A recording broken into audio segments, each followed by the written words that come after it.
যে গতকালকে স্থানীয় সময় যুক্তরাজ্যের বিকেলে অক্সফোর্ড ইউনিভার্সিটিতে বাংলাদেশ ইস্যুতে বড় একটি প্রোগ্রাম হয়েছে, যেই প্রোগ্রামটির আয়োজন করেছে কানাডা ভিত্তিক global centre for Democratic governance. এই আয়োজনটিতে উম, বাংলাদেশ আওয়ামী লীগের সভানেত্রী কিংবা সাবেক প্রধানমন্ত্রী শেখ হাসিনার পুত্র এবং সাবেক তথ্য উপদেষ্টা সজীব ওয়াজেদ জয় বেশ কিছু গুরুত্বপূর্ণ কথা বলেছেন। শুধু তিনিই নন, সেখানে বিশ্বখ্যাত বেশ কয়েকজন মানবাধিকার কর্মী, বিভিন্ন বিষয়ে বিশেষজ্ঞ বিশ্লেষক তারা উপস্থিত ছিলেন, তারা বক্তব্য দিয়েছেন। কি আলোচনা হয়েছে সেখানে, কি বলেছেন এবং সজীব ওয়াজেদ জয় কি বার্তা দিলেন অক্সফোর্ডে? এই অক্সফোর্ডের আয়োজনটির যারা করেছে সেই একটু আগে আমি নামটি বললাম, global centre for Democratic governance এর চেয়ারম্যান বাংলাদেশের সাবেক সংসদ সদস্য অধ্যাপক ডাক্তার হাবিবে মিল্লাত আছেন আমার সঙ্গে। তার কাছ থেকে একটু জানার চেষ্টা করবো যে গতকাল কি প্রোগ্রামটি কেমন হয়েছে, কি বার্তা দিলেন সজীব ওয়াজেদ জয় সহ অন্যরা। প্রফেসর ডক্টর হাবিবে মিল্লাত, আমি আপনাকে কৃতজ্ঞতা ধন্যবাদ জানাচ্ছি আমাকে সময় দেওয়ার জন্য। ধন্যবাদ আপনাকে, ধন্যবাদ জি, দর্শকদেরও। আপনার কাছ থেকে শুরুতে একটু জানতে চাই যে এই আয়োজনটি কি ছিল এবং কিভাবে আপনারা এটি আয়োজনটা করলেন, তারপরে বক্তারা কে কি বললেন এটি নিয়ে একটু কথা বলুন। প্রাথমিকভাবে বলতে চাই যে global centre for Democratic governance এটি একটি থিঙ্ক ট্যাঙ্ক। এটি বাংলাদেশি প্রবাসী পেশাজীবী এবং বুদ্ধিজীবীদের দ্বারা সমন্বিত একটি প্রতিষ্ঠান, যেটা কোনো রাজনৈতিক দলের সাথে সম্পৃক্ত নয়। এবং সেই প্রতিষ্ঠানটি গতকালকে নয়, গত 2 বছর ধরেই বিভিন্ন ইস্যুতে রিপোর্ট প্রকাশ করছে, বিভিন্ন ইস্যুতে সেমিনার করছে, বিভিন্ন ইস্যুতে রাউন্ড টেবল করছে, বিভিন্ন ইস্যুতে জনমত তৈরি করার চেষ্টা করেছে। টার্গেটটি হচ্ছে বাংলাদেশে গণতন্ত্র প্রতিষ্ঠা করা, জনগণের অধিকার ফিরিয়ে দেওয়া, সুশাসন প্রতিষ্ঠা করা, মানুষের মানবাধিকার প্রতিষ্ঠা করা, সংখ্যালঘু নারী সহ যারা নির্যাতিত হচ্ছে তাদের অধিকার প্রতিষ্ঠা করা আন্তর্জাতিক পরিমণ্ডলে। এগুলো মানুষকে জানানোর মধ্যে যারা রয়েছেন তারা রয়েছেন বিভিন্ন দেশের জনপ্রতিনিধি, কোন সিনেটর হতে পারেন, কংগ্রেসম্যান হতে পারেন, এমপি হতে পারেন, এমইপি হতে পারেন, লর্ড হতে পারেন।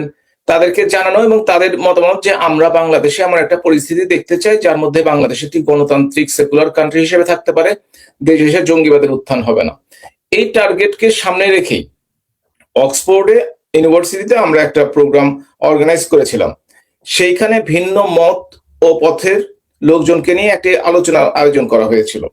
সেইখানে আপনি জানেন যে সজীব ওয়াজেদ জয়, যিনি former adviser to the prime minister, উনি উপস্থিত ছিলেন পাওলো কাসাকা, তাকে আপনারা চেনেন, মানবাধিকার কর্মী, এক্স এমইপি এবং executive director of south Asian Democratic forum. আপনার যে প্রফেসর তরুণ খৈতান, তাকে হয়তো অনেকেই ছিলেন না, কিন্তু এই কনস্টিটিউশনাল যে বিশেষজ্ঞ রয়েছেন পৃথিবীতে, তার বন্ধের নামি দামি স্টলওয়ার্থ একজন, তিনি আছেন এলএসি তে লন্ডনে। এরপরে সৈয়দ বদরুল হাসান, আপনারা সবাই সাংবাদিক হিসেবে বাংলাদেশে সবাই তাকে চেনেন, বাংলাদেশের একজন বিখ্যাত নিরপেক্ষ এবং মুক্তিযুদ্ধের পক্ষের শক্তির একজন শক্তিশালী অবস্থান হিসেবে। প্রফেসর রায়হান রশিদ, যিনি অক্সফোর্ডের অ্যালামনাই এবং তিনি লন্ডনে আছেন, তিনি কাজ করছেন বিভিন্ন ইস্যুতে এবং একজন আইনজীবী। তিনি বক্তব্য রেখেছেন অ্যাটর্নি মোনা হগ স্ট্রিংবার্গ, তিনি একজন অ্যাটর্নি অফ ল, তিনি সুইডেন থেকে এসেছিলেন, তিনি এতে বক্তব্য রেখেছেন। আরো রেখেছেন একজন ভিকটিম, ABM খায়রুল হক, প্রধান বিচারপতি ছিলেন আমাদের, তিনি 82 বছর বয়স, তিনি বর্তমানে কারাগারে আছেন। যে মামলাটিতে তাকে গ্রেপ্তার দেখানো হয়েছে সেটি জামিনযোগ্য এবং পরবর্তী কয়েকটি খুনের মামলায় তাকে জড়ানো হয় এবং যেটির প্রত্যেকটিতে জামিন হয়েছে, তারপরেও তাকে এখনো বেল দিচ্ছে না। তার মেয়ে, তার টিমের পক্ষ থেকে তার মেয়ে ডক্টর নাইলা আঞ্জুমান হক, যিনি ইউনিভার্সিটি অফ লন্ডনে আছেন, তিনি কথা বলেছেন। আর ইন্ট্রোডাক্টরি বক্তব্যের মধ্যে আমি ওভারঅল সিচুয়েশনটা তুলে ধরার চেষ্টা করেছি, বাংলাদেশের গণতন্ত্র এবং মানবিক অধিকার কিভাবে প্রতিষ্ঠিত করা যায়। বা ইউকের human rights activist Bob Blackman, তিনি অনুষ্ঠানটি পুরোটা মডারেট করেছেন। আর কনফারেন্সটি ছিল Bangladesh at a democratic crossroads, human rights, political inclusion and future of democratic governance. এটা কোনো দল বা কোনো গোষ্ঠীকে উদ্দেশ্য করে নয়, এটি সামগ্রিক একটি আলোচনা ছিল এবং ভিন্ন মত কয়েক ধরনের মতামত এসে এবং তার উপর ভিত্তি করেই global centre of democratic governance সিদ্ধান্ত নিবে এবং রিকমেন্ডেশন করবে। আমরা সেগুলো নিয়ে বর্তমানে কাজ করছি এবং ইনশাল্লাহ আমরা এই ব্যাপারে আপনাদের কাছে পরে ফিরে আসতে পারবো। দুঃখিত, আমি সজীব ওয়াজেদ জয়ের বার্তা বা তার বক্তব্যে একটু পরে আসছি। শুরুতে একটু আপনি আরো যে কয়েকজনের নাম বললেন, সাবেক এমপি ছিলেন, তারা কি বললেন? মানে আমি বলতে চাচ্ছি যে একদমই যারা বাঙালি নন বাঙালি, যারা বিভিন্ন ইউনিভার্সিটি এবং বিভিন্ন বিশেষজ্ঞ, তাদের মধ্যে উল্লেখযোগ্য দু একজন, ওনারা কি বললেন? আমি একটা নাম বলতে ভুলে গেছি, স্যার ভিনসেন্ট লিন। উনি হচ্ছেন deputy commissioner of international human rights commission. উনি উপস্থিত ছিলেন, উনি অনলাইনে থেকে আমাদেরকে সম্মানিত করেছেন। তো আপনি যদি পাওলো কাসাকার কথা বলে থাকেন কিংবা অ্যাটর্নি মোনার কথা বলে থাকেন, তারা সত্যিকার অর্থেই বাংলাদেশ সম্বন্ধে তাদের রিসার্চ করে, তাদের সাবজেক্ট বাংলাদেশ এবং সাউথ এশিয়া, এবং বাংলাদেশে যে রাজনীতি, বিরোধী দলের রাজনীতি করার জন্য যে অত্যাচার অনাচার এবং যেভাবে তাদেরকে শাস্তি দেওয়া হচ্ছে, মব করা হচ্ছে, জেলে রাখা হচ্ছে, এই ব্যাপারে তারা সোচ্চার ছিলেন। স্পেশালি অ্যাটর্নি মোনা যিনি বলেছেন, তিনি শাহরিয়ার কবিরের সম্বন্ধে অনেক বছর কাজ করেছেন। তিনি তাকে সাংবাদিক হিসেবে চেনেন, জেনোসাইড নিয়ে তারা একসাথে কাজ করেছেন এবং দুঃখ প্রকাশ করে বলেছেন ৮০-র বেশি বয়স যার, তাকে এইভাবে বছরের পর বছর কারাগারে রেখে দেওয়া এবং বিনা বিচারে, তারা এই ব্যাপারে আন্তর্জাতিকভাবে বিভিন্ন পার্লামেন্টে, মোনা নিজেও স্কটল্যান্ডের পার্লামেন্টে এটা নিয়ে একটা মোশন উঠিয়েছেন এবং এই ব্যাপারে আলোচনা করছেন এবং মোশনটি মোনা পাশ করাবেন বলে তিনি বলেছেন। তেমনি ভাবে পাওলো কাসাকা, তিনি শাহরিয়ার কবির কথা বলেছেন। তিনি বিভিন্ন পার্লামেন্ট, বাংলাদেশের নির্বাচনটি হয়েছে নন পার্টিসিপেটরি, সে ব্যাপারে কথা বলেছেন এবং বলেছেন যে কোন দলকে, গণতান্ত্রিক দলকে ব্যান করে কোনোভাবেই কোনো দেশে গণতন্ত্র প্রতিষ্ঠা হতে পারে না, এটাকে ইনক্লুসিভ ডেমোক্রেসি বলে না। সুতরাং তিনিও অবিলম্বে এটা প্রত্যাহারের কথা বলেছেন। এছাড়া তরুণ খৈতান, তিনি একজন কনস্টিটিউশনাল বিশেষজ্ঞ, তিনি জুলাই সনদ নিয়ে সেটি নিয়ে কথা বলেছেন এবং বলেছেন একদম যে কথাগুলো বলা দরকার সেটি হচ্ছে, তিনি বলেছেন যত কিছুই করি না কেন, যতক্ষণ পর্যন্ত না সকল ধরনের জনগণের, সংখ্যাগরিষ্ঠ জনগণের পার্টিসিপেশন কনফার্ম না হবে, ততক্ষণ পর্যন্ত কোনো কিছুই আসলে কাজ করবে না। সুতরাং যে কোনো কিছু পাশ করাতে হলে সংখ্যাগরিষ্ঠ জনগণের মতামত একান্ত প্রয়োজন, কাউকে বাদ দিয়ে নয়, সবাইকে সাথে নিয়ে। ওভারঅল তাদের মধ্যে এরাই। আর বাংলাদেশি অরিজিনের মধ্যে স্যার ভিনসেন্ট লিন, তিনি বলেছেন, তিনি বাংলাদেশের অর্থনীতি নিয়ে কথা বলেছেন যে বাংলাদেশের অর্থনৈতিক অবস্থা যেভাবে বিগত 15 বছরে যেভাবে বুমিং হচ্ছিল, যেভাবে উন্নয়ন হচ্ছিল, সেভাবে হচ্ছে না এবং বাংলাদেশে মানুষের অর্থনৈতিক অবস্থার উন্নয়ন হওয়া দরকার। সাথে সাথে তিনি বলেছেন ইউএনের রিপোর্টে 30,000 থেকে 35,000 যে মানুষকে ডিটেনশনে রাখা হয়েছে বিনা বিচারে, বিনা অপরাধে বা রাজনৈতিক প্রতিহিংসা পরায়ণ হয়ে, সেটিও তিনি উল্লেখ করেছেন। এই হচ্ছে ওভারঅল। আমি একটু যদি ছোট করে একটু জানতে চাই, কারণ আমি লাইভ প্রোগ্রামটা একটু দেখছিলাম, সেখানে একাধিক ফরেন এক্সপার্ট যারা, তারা ডক্টর ইউনূসের সময়ের বিভিন্ন বিবরণ দিয়েছেন, সেই বিষয়টি বললেন এবং এই সরকারের গত 3.5 মাসের বিষয়ে তারা কেউ কেউ বললেন। তো আপনি যেহেতু চেয়ারপারসন ছিলেন, এই যে ডক্টর ইউনূসের সময়কার আর এখনকার সময়ের মধ্যে পার্থক্য নিয়ে কেউ কে কি বললেন, আপনার জায়গা থেকে যদি একটু বিশ্লেষণ করেন। ওভারঅল আমরা নোট নিয়েছি এবং আমরা দেখেছি, তারা বলেছে যে অন্তর্বর্তীকালীন সরকার অর্থাৎ ইউনূস সরকারের যে অবস্থান ছিল বা যেভাবে দেশটিকে চালিয়েছে, বর্তমান সরকার তার ধারাবাহিকতায় দেশটিকে চালাচ্ছে, এই ধরনের আলোচনা হয়েছে। এবং আলোচনা এভাবে হয়েছে যে চুক্তিটি দেশ বিরোধী আমেরিকার সাথে হয়েছে, সেই চুক্তিটি এই সরকার বহাল রেখেছে এবং পার্লামেন্টে অনেক সদস্য এ ব্যাপারে আলোচনার দাবি জানালেও সরকারের পক্ষ থেকে কোনো উত্তর পাওয়া যায়নি। তারা ধরে নিতে পারেন যে আসলে অন্তর্বর্তীকালীন সরকারের ধারাবাহিকতায় বর্তমান সরকার চলছে, যদিও সেটি সম্পূর্ণ অগণতান্ত্রিক সরকার ছিল। এই সরকারটি একটি নির্বাচনের মাধ্যমে ক্ষমতায় এসেছে, যদিও নির্বাচনটি পার্টিসিপেটরি ছিল না। যে দুজন আলোচক, আমি অন্তত পক্ষে দুজনের কথা শুনলাম। আইসিটি নিয়েও বাংলাদেশের যে আন্তর্জাতিক অপরাধ ট্রাইব্যুনাল, যে ট্রাইব্যুনাল থেকে শেখ হাসিনা সহ কয়েকজনের মৃত্যুদণ্ডাদেশ দেওয়া হয়েছে, এই ট্রাইব্যুনাল নিয়েও সেখানে কথা হয়েছে। হ্যাঁ, এটা যদি একটু বলেন। হ্যাঁ, এটা নিশ্চিত কথা হয়েছে। আসলে এত পয়েন্টের কথা হয়েছে, প্রায় 120 মিনিট, অর্থাৎ 2 ঘন্টার কাছাকাছি।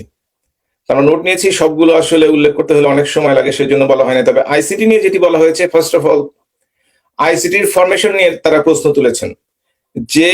যে আদালতটি 71-এর মানবতা বিরোধী বিচারের জন্য করা হয়েছে, সেইটি ব্যবহার করা হয়েছে 24-এর যে আন্দোলন ছিল, সেই আন্দোলনে যে আওয়ামী লীগ সরকারকে চলে যেতে হয় তাদের বিরুদ্ধে আইন সংশোধন করে অর্ডিন্যান্সের মাধ্যমে।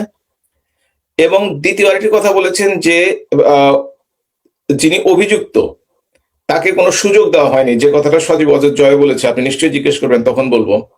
এবং আইসিটির যে শাস্তি দেওয়া হয়েছে মৃত্যুদণ্ড, সেটিও কোনো আন্তর্জাতিক মহল গ্রহণ করে না, এবং বলেছে ইতিমধ্যেই, একজন বক্তা বলেছেন ইতিমধ্যেই অনেকগুলো সারা দুনিয়া জুড়ে আইনজীবী আইনবিদদের যে সংগঠন এবং মানবাধিকার সংগঠন, তারা সরকারকে এই ব্যাপারে জানিয়েছেন, এবং তারা মনে করেন যে এই আদালতটি আসলে রাজনৈতিক প্রতিহিংসা পরায়ণ উদ্দেশ্যে ব্যবহার করার জন্যই তৈরি করা হয়েছে। আর গণমাধ্যম নিয়েও বা একজন কথা বললেন, শুনলাম সাংবাদিকদের উপরে নির্যাতন, যারা যাদের বিরুদ্ধে মামলা আছে কারাবন্দী। আসলে দুজন কথা বলেছেন, এবং তাতে বলা হয়েছে যে গণমাধ্যম পুরোপুরি নিয়ন্ত্রিত। এবং গত পরশুদিনও যদি দেখে থাকেন, তাহলে একটা কোর্টের নির্দেশনা দিয়ে গণমাধ্যমকে বলা হয়েছে যে জননেত্রী শেখ হাসিনার কোনো বক্তৃতা, কোনো ধরনের প্রচারণা বা প্রচার করা যাবে না। এটা আন্তর্জাতিক বিশ্বে, বিশেষ করে গণতান্ত্রিক বিশ্বে, এই ধরনের কথাবার্তা আসলে নেগেটিভ ইমেজ তৈরি করে, নেগেটিভ ইম্প্যাক্ট তৈরি করে। এবং তার আপনারা প্রতিধ্বনি শুনেছেন এই সেমিনারে, তারা বলেছে যে হয়তো মালিকানা পরিবর্তন হয়েছে, কোনো মিডিয়া প্রতিষ্ঠানের ভাঙচুর করা হয়েছে, আগুন ধরানো হয়েছে, সিনিয়র সাংবাদিক, মহিলা সাংবাদিকদের হেনস্থা করা হয়েছে, অনেকে চাকরিচ্যুত করা হয়েছে, অনেককে ভয় দেখিয়ে কোনো সংবাদ প্রকাশ করতে হয় অথবা কোনো সংবাদ প্রকাশ করতে দেয় না, এই কথাগুলো বলেছেন। এবং অনেকের অ্যাক্রিডিটেশন কার্ড বাতিল হয়ে গেছে, চাকরি হারিয়েছেন শুধুমাত্র সাংবাদিকতা করার কারণে, মিথ্যা মামলায় ঝুলছেন, খুনের মামলায় ঝুলছেন রাজনৈতিকভাবে একই মতাদর্শ না হওয়ার কারণে। এই কথাগুলো তারা সবাই উল্লেখ করেছেন এবং উদ্বেগ প্রকাশ করেছেন। এবার যদি আপনি বলেন যে সজীব অজয় জয় কি বললেন, কি বার্তা দিলেন যারা সেখানে ছিলেন এবং সবার উদ্দেশ্যে, আপনি একটু যদি বিস্তারিত বলেন। প্রথমত, তিনি একটু লম্বা সময় ধরে কথা বলেছেন এবং তিনি সবার বক্তব্য শুনেছেন। প্রাথমিকভাবে তিনি বলেছেন যে আমি ব্যক্তিগত কথাগুলো বলেছেন, যে আমি দীর্ঘ সময় ধরে, সারা জীবনই দেশের বাইরে, প্রায় 30 বছরের মতো আমেরিকায় আছি। আমি 24 সনে মাত্র 7 দিনের জন্য বাংলাদেশে গিয়েছিলাম। বাংলাদেশের আওয়ামী লীগের সাথে সংশ্লিষ্টতা বলতে আমি নির্বাচনের সময় প্রচারণা সেলে কাজ করেছি, দায়িত্বপ্রাপ্ত ছিলাম। আর বলেছেন আমি honorary adviser to the prime minister ছিলাম। অথচ আমার বিরুদ্ধে অসংখ্য মামলা করা হয়েছে এবং আমাকে অসংখ্য মামলায় অভিযুক্ত করা হয়েছে। যে লোকটি বছরের পর বছর দেশে আসেননি, যিনি এর সাথে সম্পৃক্ত না, তাকেও মাস্টার মাইন্ড করা হয়েছে। এবং আপনাকে একটা ইনফরমেশন দিয়ে রাখি, এই সেমিনারটি বন্ধ করার জন্য জামাতিরা এবং এনসিপিরা তারা অক্সফোর্ড ইউনিভার্সিটির উপর চাপ তৈরি করেছিল, এবং তারা ব্যক্তিগতভাবে ইমেলের মাধ্যমে জানিয়েছিল যে যারা করছে তারা একটি দলের মত এবং পথ প্রকাশ করার জন্য, তাদের দলীয় এজেন্ডা বাস্তবায়নের জন্য কাজটি করছে। এবং এর মধ্যে দুজনের নাম উল্লেখ করে বলা ছিল, তারা একজনের নাম বিশেষ করে, যে সজীব অজয় জয়, যে তিনি এই 1400 হত্যার সাথে সরাসরি সম্পৃক্ত, এবং উনি থাকার কারণে, এবং আমার সম্বন্ধে বলেছিলাম সাবেক এমপি, তাদের থাকার কারণে অনুষ্ঠানটি করতে দেওয়া, ক্যান্সেল করে দেওয়ার জন্য। গতকালকে সকাল 9টা-10টা পর্যন্ত আলোচনা করে, মানে ইউকে টাইম প্রায় 11টা পর্যন্ত আলোচনা করে, তারা যখন বুঝতে পারে বিভিন্ন বক্তার ক্রেডেনশিয়াল নিয়ে যে কারা জয়েন করছে, তখন এই জামাত বিএনপিকে না করে দেয়। তারপরেও কয়েকজন ছেলে অনুষ্ঠান চলাকালীন সময়ে, ওদের সংখ্যা খুব বেশি না, তারা এসছিল, কিন্তু কানায় কানায় হল পরিপূর্ণ থাকার কারণে এবং অনেকে ভিতরে ঢুকতে পারে নাই, কয়েকশো, তাদের দেখে তারা ভয় পেয়ে পিছিয়ে চলে গেছে। তারা ভাবছিল কিছু একটা করার চেষ্টা করবে। অর্থাৎ জামাত বিএনপি চায় না যে কেউ সত্য কথাটা আন্তর্জাতিক মহলে, পশ্চিম অঞ্চলে, পশ্চিমা দেশগুলোতে জানাক। এটা তারা কেউই চায় না। এটাই হয়েছে। তো সজীব ওয়াজেদ জয়ের কথা যেটি বলছিলেন, তিনি পুরোটা সময় ধরে ছিলেন এবং তিনি বক্তৃতায় বলেছেন যে তাকে কেন দোষারোপ করা হলো। তারপরে তিনি বলেছেন অনেকগুলো কথা, যে আন্তর্জাতিকভাবে জাতিসংঘ 1400 হত্যাকাণ্ডের একটা ব্লেম দিয়েছে আওয়ামী লীগের উপর, যার অনেকটা সময় আওয়ামী লীগ ক্ষমতায় ছিল না শেষের দিকের দিনগুলোতে। প্লাস বারবার দলীয় সভানেত্রী জননেত্রী শেখ হাসিনার লয়ারের চিঠি পাঠিয়েছে নামগুলো প্রকাশ করার জন্য স্বচ্ছতার স্বার্থে, সেটিও এখন পর্যন্ত প্রকাশ করা হয়নি। আমরা আমাদের সংগঠনের পক্ষ থেকে ব্যক্তিগতভাবে দেখা করেছি এবং চিঠি পাঠিয়েছি সংখ্যাগুলো প্রকাশ করার জন্য। এতে কয়েকটি সুবিধা হবে। একটি হচ্ছে কারা সত্যিকার অর্থে ভিকটিম সেটা প্রকাশিত হবে, তারা সুবিচার পাবে। আবার যাদেরকে অভিযুক্ত করা হয়েছে তারাও মুক্তি পাবে অভিযুক্ত না সম্পৃক্ততা না থাকার জন্য। এবং সরকারের পক্ষ থেকে বলা হচ্ছে 834 জন, জামাতের পক্ষ থেকে 806 জন বলা হচ্ছে 31 ডিসেম্বর 2024 পর্যন্ত, আর জাতিসংঘ 1400 পেয়ে গেল। ঠিক আছে, যদি পেয়েই থাকে তাহলে স্বচ্ছতার সাথে আপনার রিপোর্টটি প্রকাশ করেন। এই যে জামাতিরা চিঠিটি লিখেছিল অক্সফোর্ড ইউনিভার্সিটিতে আমাদের প্রোগ্রাম বন্ধ করার জন্য, তাতে তারা উল্লেখ করেছিল যে 1400 মানুষকে হত্যা করেছে according to the United Nations report. তাহলে আপনাদেরকে তো অবশ্যই 1400 প্রমাণ করতে হবে।